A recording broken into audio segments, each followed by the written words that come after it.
presidennya nanti Prabowo, dia tidak mau mengusung, Prabowo saya akan tuntut. Kenapa? Kemarin dia dalam satu pidato mengatakan dia akan bersihkan korupsi di negeri ini. Kalau dia lari sampai ke benua Antartika sana, akan gua kejar katanya. Kan kita mau supaya Gibran pun tidak dilantik. Betul. Karena ada pelanggaran-pelanggaran hukum yang menjadi delik menurut konstitusi, sehingga dia tidak pantas dan tidak legitimate untuk dilantik.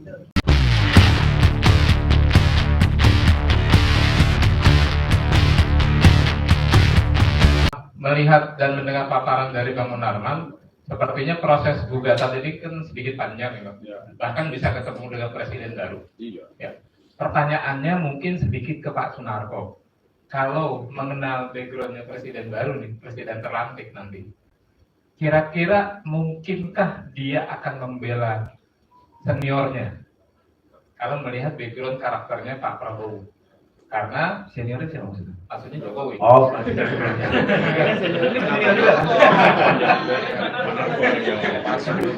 Artinya, karena sebelum menjelang lengser saja, Pak Prabowo sudah mulai sudah nyembah-nyembah dengan Jokowi. Kalau melihat seperti itu. Jadi sejauh mana optimisme tim 7 untuk mendorong terus agar Prabowo bisa objektif dan menegakkan hukum ini seadil-adilnya. Terima kasih. Terima kasih Pak Budi. Saya coba jawab. Kalau ditanya optimis, saya optimis presiden berikutnya akan memproses. Karena dosa Jokowi ini sudah terang benderang, orang seluruh dunia pun tahu. Tapi kalau presidennya nanti Prabowo, dia tidak mau mengusung, Prabowo saya akan tuntut. Kenapa? Kemarin dia dalam satu pidato mengatakan dia akan bersihkan korupsi di negeri ini. Kalau dia lari sampai ke benua Antartika sana, akan gua kejar katanya. Nah itu pegangan saya itu. Kalau nanti dia jadi presiden nggak dikerjakan, itu sebagai bahan. Karena dia udah berjanji kepada rakyat, saya akan bersihkan korupsi. Kalaupun mereka yang korupsi itu lari sampai benua Antartika, saya akan kejar, kirim pasukan khusus. Dia bilang kan? Betul. Nah, ini bahan juga untuk dia kalau jadi presiden. Terima kasih. Assalamualaikum warahmatullahi wabarakatuh. Salam sejahtera bagi kita semua.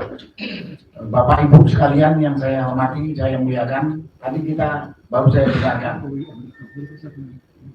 tuntutan dari koalisi masyarakat anti kebohongan. Yang disampaikan tadi baru sebagian kecil yang menonjol saja, baru sebagian kecil. Yang lain masih puluhan, bahkan mungkin ratusan kebohongan yang telah dilakukan oleh Jokowi. Maksud kita menyampaikan ini adalah untuk memberikan pelajaran juga kepada seluruh bangsa Indonesia ini. Kalau memilih pemimpin, jangan pemimpin pembohong. Karena kita tahu kejujuran itu adalah basic dari semua kebaikan. Kalau sudah tidak jujur, kita udah nggak bisa berharap ada kebaikan. Dan tujuannya juga ini untuk ke depan, jangan ada pemimpin yang wataknya sama dengan penjajah asing. Sekarang kita ini dijajah oleh pemimpin orang pribumi yang kita pilih. Yang kita pilih. Jadi ini sebetulnya edukasi buat kita semua bangsa Indonesia. Ke depan tidak ada lagi pemimpin yang mengikuti kelakuan karakter watak seperti Joko Widodo ini. Rakyatnya ditipu, dibohongi dengan demikian masif. Jadi ini sebenarnya tujuannya ke depan jangan lagi ada pemimpin yang meniru gaya-gaya ini, menderita rakyat, menderita bangsa ini, malu bangsa kita, malu. Kemudian juga pelajaran buat seluruh rakyat Indonesia. Kalau memilih pemimpin, lihatlah track record yang benar. Jangan mau cuman karena dibayar dengan bansos atau amplop sekadarnya, kemudian pembohong disanjung-sanjung. Bingung saya sampai sekarang ini. Padahal itu akan menimbulkan penderitaan kepada generasi setelah kita atau notabene anak cucu kita. Itulah yang bisa saya sampaikan pada kesempatan ini. Tadi yang disampaikan oleh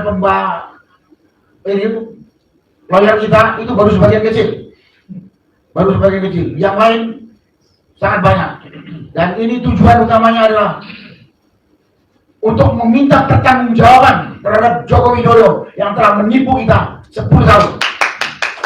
Yang kedua, memberikan pelajaran kepada pemimpin berikutnya, jangan ikuti kelakuan Joko Widodo ini yang bisa merusak tatanan kehidupan berbangsa, bernegara yang menghambat kemajuan bangsa. Kita tertinggal dari bangsa lain yang ada di seputar ini.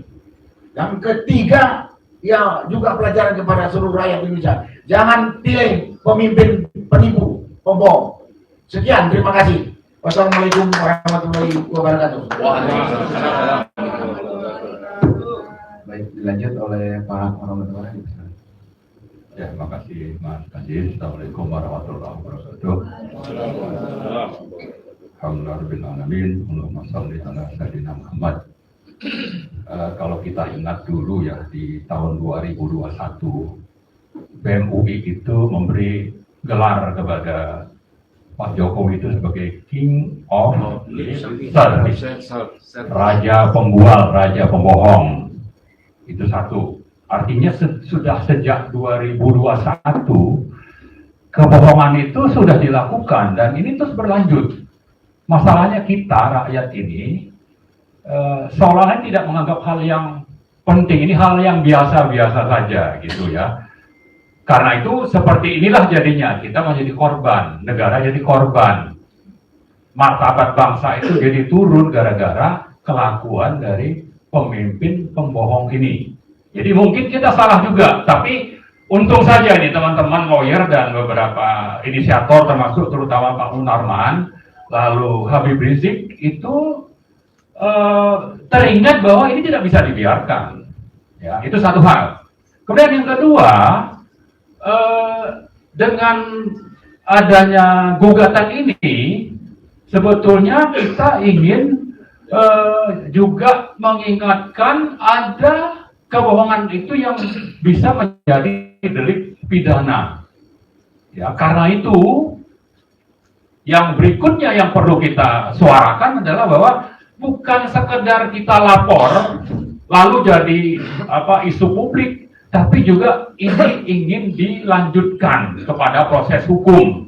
Ya, apalagi kalau digabungkan dengan apa yang sudah dilakukan petisi 100 sejak bulan Juli 2023, kita sudah menyuarakan agar Presiden Jokowi ini dimakzulkan. Ya, istilah sopannya itu menurut konstitusi dimakzulkan. Tapi makin kesini karena semakin parah, maka yang kita suarakan sekarang adalah tangkap dan adili. Ya, karena apa? Karena selama setahun lebih sampai sekarang dan mungkin sampai tanggal 20 Oktober dia aman untuk lengser.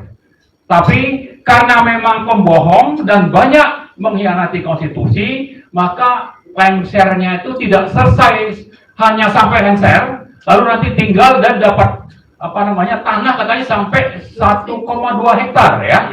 Presiden yang lain itu paling 500 meter persegi itu jatah untuk pensiun presiden itu. Ini sampai sekian luasnya begitu. Nah, saya kira justru jangan sampai tinggal di situ, tapi kita berharap karena memang mengkhianati konstitusi terutama itu harus masuk penjara.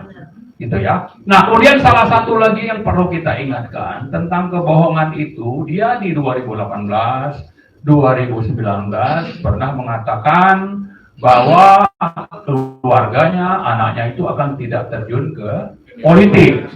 Nah, ternyata huru-hara terakhir ya sampai bulan Maret 2024 atau Oktober 2023 itu kejahatan konstitusional yang dilakukan Jokowi itu adalah untuk anaknya. Anaknya supaya bisa jadi wapres dan sudah berhasil. Lalu Kaisang, nah untuk ini ada yang melawan sehingga Kaisang tidak bisa menjadi calon kepala daerah. Tapi fakta bahwa pembohong ini sudah menunjukkan bahwa dia ingin melanjutkan kekuasaan lewat anak-anaknya, dan ini saya kira kita lebih lanjut nanti berangkat dari kebohongan ini dan berbagai fakta di lapangan, kita mau supaya Gibran pun tidak dilantik. Betul. Karena ada pelanggaran-pelanggaran hukum yang menjadi delik menurut konstitusi sehingga dia tidak pantas dan tidak legitimate untuk dilantik.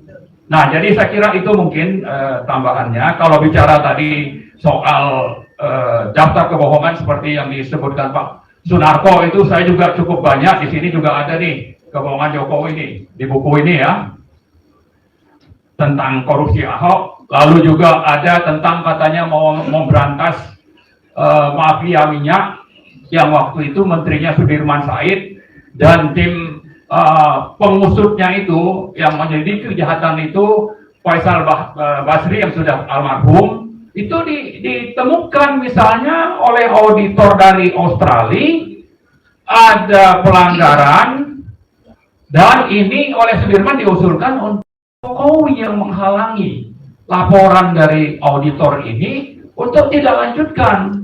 Padahal kalau itu dilanjutkan bisa menangkap mafia minyak itu misalnya. Nah, itu juga contoh bagaimana bohong dan hipokritnya Jokowi. Jadi cukup banyak, saya kira tidak perlu kita bahas. Yang penting ini sudah menjadi pengetahuan publik untuk nanti terus kita suarakan. Targetnya apa? Targetnya salah satu yang penting adalah supaya pembohong ini karena ada delik pidananya untuk ditangkap dan diadili. Yang kedua, supaya anaknya yang memang bisa jadi wapres akibat dari adanya kejahatan konstitusional ini juga tidak jadi dilantik. Saya kira itu tambahannya. Terima kasih.